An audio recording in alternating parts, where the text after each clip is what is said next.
between the Israeli and Palestinian conflict, between the IDF and Hamas, right?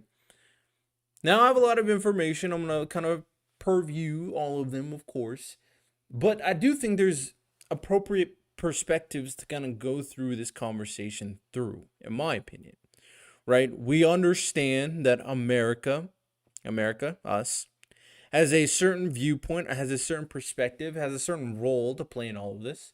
We know that the Palestinians, of course, also has a role, and the Israelis also have a role. So we'll kind of touch upon everything as best I can. Again, if I get anything incorrect, I'm not going to go through the entire history. I'll go through important points that I deem important. You can let me know, of course. Now, this conflict has been here for a very, very, very, very long time. The initial starters, from what I found, was during World War One, when Israel wanted its independence from the Ottoman Empire. Now, there was some conversation during this period. Obviously, Israelis and Palestinians have a viewpoint, or they think they have an individual right, both sides, of the territory between the Jordan River and Mediterranean. A lot of this falls back onto more religious reasons, more so than anything else, especially when Jerusalem is involved, of course. Now, the Palestinians during World War One apparently had a slew of letters during 1915 and 1916 between Mecca's emir and a British high commissioner in Egypt known as the McMahon Hussein correspondence, outlining that this area that isn't sovereign as of yet should be an independent Arab state. A lot of Palestinians think so. They're in communications or very important people. So that is kind of the thought process at that point. After World War II, the United Nations General Assembly in 1947 passes Resolution 181, urging two independent states. So since 1947, the idea of two-state system in Israel has been going on for a very long time, and still no recourse regarding the situation. In this circumstance, with this UN trying to establish this for Palestinians, Arab, Israel, Jewish people, the Arabian people completely dismissed this. They didn't want it because about 80 to 90% of the people were Arabian. They think the will of the majority should be the will of Israel, an Arabian state. So no resolution was made at that time. And afterwards, when Israel got its sovereignty in 1948, conflict ensued. A lot of conflict, a lot of death, a lot of fighting where we have people from extremist groups from the Palestinian side, the Arabian side, killing people, doing terrorist actions, Israelis doing recourse, responding in turn. Uh, First things first, let's start off with 1967, known as the Six-Day War. No, I'm gonna read off stuff so I can have like the facts of the matter, of course. In June of 1967, a war known as the Six-Day War, or the 1967 Arab-Israeli War, breaks out amid lingering conflicts, including Egypt's continued blockade of shipping into the Gulf of Aqaba. Israeli warplanes strike Egyptian airfields, and Israeli ground forces enter the Sinai Peninsula. Jordan joins the fighting alongside Egypt, but Israeli forces have the upper hand after nearly wiping out Egypt's air power. Israel takes control of the Gaza Strip, Sinai, the West Bank, the Golan Heights, and predominantly Palestinian East Jerusalem. The Arab armies suffer massive losses. So obviously, the Arabian forces or the Arabian Palestinian people were obviously outraged. They wanted their Holy Land, of course. And a lot of other countries around Israel that were also Arabian countries were in support of this. So they joined in the conflict, such as Egypt. In response, a war broke out, of course. Now, in September 1978, known as the Camp David Accords, a peace agreement between Egyptian President Anwar Sadat and Israeli Prime Minister Menachem Begin, known as the Camp David Accords, is brokered in September 1978 by U.S. President Jimmy Carter. It lays the foundation to a peace ideal between the two countries the next 2 years, including Israel's eventual withdrawal from the Sinai Peninsula. It also sets out a framework for a process of Palestinian self-government in the West Bank and Gaza. Potential Palestinian peace proposals are discussed, but never carried out. So as you can see, a lot of the conflict went on. And by and large, after the conflict, after everything that happened, U.S. tried to broker some peace. And that resulted, Gaza and the West area being much more of a Palestinian area. This is where the drift started. Now, we would hope that, okay, we kind of have distinguishing lines between the Palestinians and the Israelis. Maybe it's time to kind of create two separate states. Well, that's what we would hope, of course. But conflict ensued. It was only peace for so long. A lot more damage, a lot more conflict has happened. Now, to be fair, from what I've seen, a lot of it kind of centered around extremist Palestinian Arabian individuals who were committing very dangerous actions against Israeli officials and Israeli people. And after that, the response was the Israelis, of course, responding with fire, with rockets. A lot of rockets go through the sky, and a lot of damage, and a lot of civilians pay for it, of course. Now, moving in the future, there is hope that we can broker peace against through two pacts. The first of two pacts, known as the Oslo Accords, are signed between Israel and the Palestinian Liberation Organization, setting out a peace process based on previous UN resolutions, the Resolution 181 that I talked about before, and charting the expansion of a limited Palestinian self-rule in the West Bank and Gaza Strip. Maybe, hopefully, we can kind of get there, right? The agreements created the Palestinian Authority to oversee most administrative affairs in those areas. The PLO is recognized by Israel and the United States as a negotiating partner. Left unresolved, however, are key issues such as Israeli settlements in the West Bank and the status of Jerusalem, which is viewed by the Palestinians as the capital of any future state.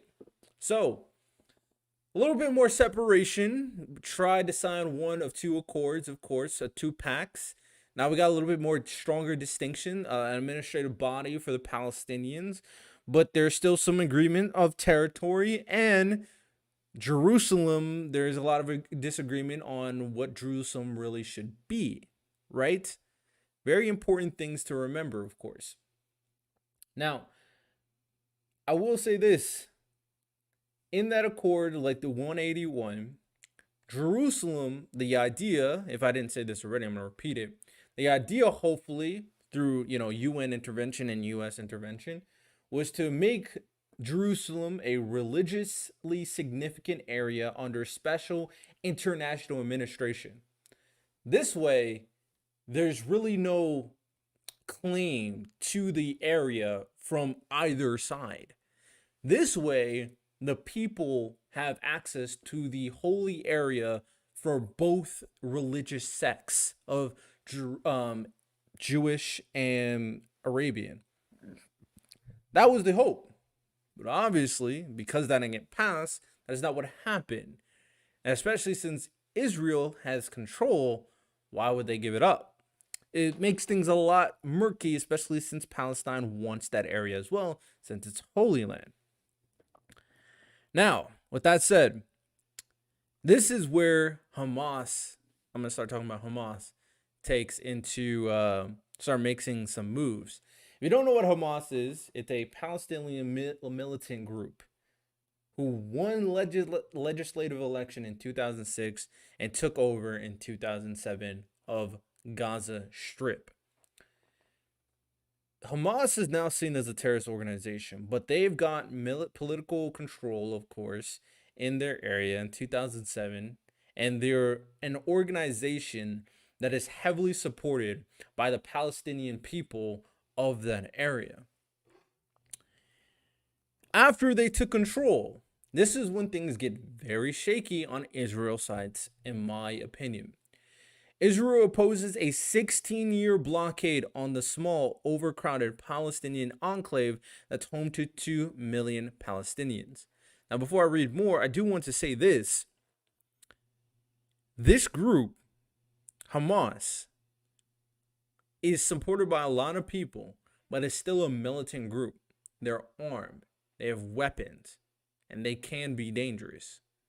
So it's, again, a very shaky area on like, okay, they're dangerous, but is this the right action? Is this the right reaction of them taking power? Because although Hamas is supported, what is going to happen if you do something like a 16-year blockade? All the Palestinians in the area is going to blame the Israeli government and support Hamas even more. Again, very shaky. Due to this, they limited the mobility of goods and people in and out of the territory. Israel has deepened Gaza's humanitarian crisis, the United Nations said. Most Gazans live in refugee camps that rely on UN nation rations. And the West Bank, home to 3 million Palestinians and more than half a million Jews living in settlements deemed illegal under international law, is occupied by Israel and subject to its military administration.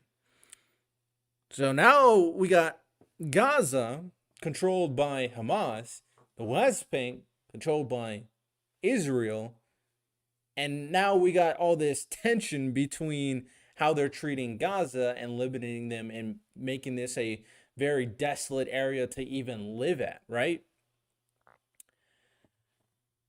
Because of this, a lot of Palestinians have deemed these actions as a genocide, has deemed the future actions moving forward from this period and how Israel was treating the Palestinian people as some type of apartheid.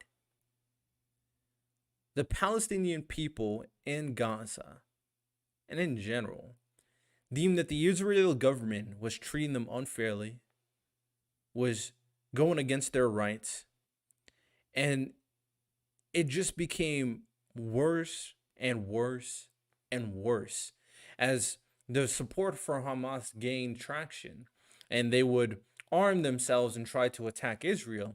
Israel would return fire with way more firepower. What would happen? More Palestinians would die than Israelis. There's no justification for either side. Now, in a 2022 report, Amnesty International said it analyzed Israel's intent to create and maintain a system of oppression and domination over Palestinians, including through territorial fragmentation, segregation and control, dispossession of land and property, and denial of economic and social rights. Now, this is one report. Obviously, it has a very one-sided viewpoint, but based off Israeli actions and how they were treating Gaza and their reactions in much more dangerous fire on the Gaza and Palestinian civilians, it's hard to say that this is the direction that they weren't going towards. Especially once you had Benjamin Netanyahu, who was voted as prime minister. Now, he ran 2 terms. He ran from 1996 to 1999, and apparently, from what I've seen, he was much more moderate to the point where he wanted to broker peace between Israel and the Palestinians at that time. But it wasn't a popular kind of decision. A lot of people on the far right Israeli side or Israeli government didn't like this. So he only served for 3 years. Come back in the future in 2009 to right now, him being prime minister, his viewpoints drastically changed. He started abiding by that far right-wing rhetoric and became much more far right. And what does that mean? What is the far right Israeli government rhetoric? Well, they want to make Israel a Jewish nation. That is the idea. An ethno-state, as they say it. They completely don't have remorse for the Palestinians. They don't want to broker peace. They don't want that two states. They want one state, the Jewish state. And that is the problem, right? And more so, to kind of deepen this issue a little bit more, we have the U.S. kind of get involved. Sure, I've told you about a lot of times that they got involved throughout the years, trying to broker some type of peace and try to establish that two-state system that we were hoping in Israel. But in 2017, some people's favorite president, Donald Trump, who apparently had close relations with the prime minister, Benjamin, who is part of the far right-wing movement of Israel. Apparently, in this time, U.S. decided to recognize Jerusalem as the capital. And he shifted the U.S. embassy from Tel Aviv, I think that's what it's called. Keep in mind, before this, Barack Obama was trying to broker peace as well from the Palestinians and the Israelis. But Donald Trump decided, oh, I know what my position is. I side with Israel. And because of the U.S. backing of Israel, that pissed off the Palestinians. They decide, okay, y'all chose your side. And what happens? Well, the Palestinians were pushed against the corner. And another thing that happened was they started to hate Americans. Yeah, that would happen when you choose a side in a conflict that has no clear winner. There is no clear winner. But now we made an enemy. And now, right now, what we have in our nation is a lot of people, what it looks like from the Republican side, but a lot of business owners and a lot of Jewish people who are very rich siding with Israel. Do I blame a lot of the Jewish people for siding with Israel? No, I don't blame them. They're Jewish. Why would I blame them for that? Do I blame some people who support Trump or who are Republican that side with Israel? I mean, a lot of the Republicans are Jewish, so I guess not. But at the same time, I think you would use a little bit more forethought. What the reports are showing is Hamas recently, I forget which, I think it was last month, maybe this month, or this year at the very least. Hamas being qualified, being characterized as a terrorist organization, doing terrorist acts and hurting civilians and killing Israelis and kidnapping people and raping people. But you know what is also happening? People on the IDF killing Palestinians, potentially raping. I'm not gonna put allegations out there. They're both, in terms of the raping and allegations for both, I guess, but kidnapping, killing, imprisoning Palestinians, treating them unfairly, the humanitarian crisis that is in Gaza. And we know that the far right military, majority inside the government of Israel wants an ethno-state. They want the Jewish state. So you have one state that just wants all Jewish people. You have another state, another organization, Hamas and the Palestinians want only Arabian. They're just pushing themselves to farther ends of the spectrum, and no peace is being brokered, especially when you have the United States supporting one of the sides. Can you see the problem? Can you see why this is very murky? Can you see why there is no clear winner in this situation? Because Israel is attacking Gaza and killing a lot of Palestinian civilians. Palestinians, Hamas, is also attacking and killing Israelis. Once the point of no return. And sometimes this is just how war is, especially if you're outside looking in, is once Americans die, once Americans get kidnapped, once Americans are on the wrong side of it, then it doesn't matter who's in the right or the wrong. It just doesn't. At that point, at that time, whoever is against America is getting wiped off the face of the earth. That's usually how it happens. And I'm an American. I live in America. I think America is the greatest country in the world. I do think America has its faults. But although I understand, I logically conceptualize why the Palestinians and why Arabians are upset at Americans, at our government. I can't allow you to kill our people. So, with that said, I think I heard some Americans got kidnapped. I think it was like 4 Americans have died. With that said, it's very possible, which makes politics such an evil sometimes, and the news too, because you can never truly verify what information is true, or if they're trying to frame a picture to make us choose a side. I'm gonna say this for the people who are listening. Ultimately, there is no clear winner. There is no clear good guy on this situation between Israel and Gaza, between Hamas and the IDF. Both sides are doing terrible things to the other side. Both sides are to blame for not trying to find resolution and peace. There might be somewhat more blame, especially in the beginning, for the Arabian side for not trying to broker peace when the chance was there for them. But now this far right-wing movement in Israel is taking it to another level as well. They're meeting them and exceeding them. So war is broken out between 2 extreme sides that will never give an edge. And ultimately, both sides are in the wrong, in my opinion. And although I don't think it's so smart for America to choose a side initially for this conflict, we should continue to try to broker peace. I will say this. The moment Americans die is the moment we choose a side. And that is just the fact of the matter. And there's really nothing to be said after that. Last thing I'll say is that I do think it's very cringe on how people are kind of characterizing this conflict on the internet.